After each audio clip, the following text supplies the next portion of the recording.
નમસ્કાર દર્શક મિત્રો, હું છું રૂપલ લુણીચિયા. સંપૂર્ણ ન્યૂઝમાં આપનું સ્વાગત છે. પાલનપુર નજીક એસઆરપી કેમ્પ ખાતે સોની સમાજની ક્રિકેટ ટુર્નામેન્ટનું આયોજન કરવામાં આવ્યું હતું, જેમાં આજરોજ ફાઇનલ મેચ રમાઈ હતી.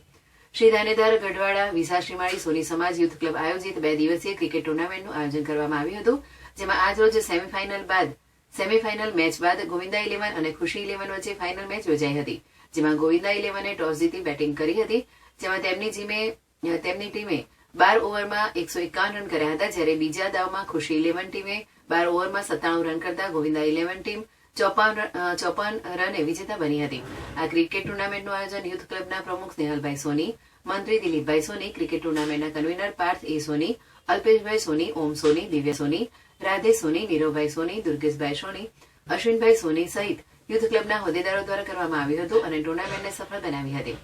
ક્રિકેટ ટુર્નામેન્ટના પ્રથમ દિવસે એસઆરપી ગ્રુપના ડીવાયએસપી આરએલ રાઠા ઉપસ્થિત રહ્યા હતા, જ્યારે બીજા દિવસે ફાઇનલ મેચમાં સોની સમાજના પ્રમુખ ભરતભાઈ સોની, મંત્રી ગિરીશભાઈ સોની, ઉપપ્રમુખ વિનોદભાઈ સોની, રમેશભાઈ સોની, સહમંત્રી મુકેશભાઈ સોની, પ્રફુલભાઈ સોની, કમલેશભાઈ સોની સહિત સમાજના હોદ્દેદારો તેમજ સમાજના ભાઈઓ અને બહેનો ઉપસ્થિત રહ્યા હતા.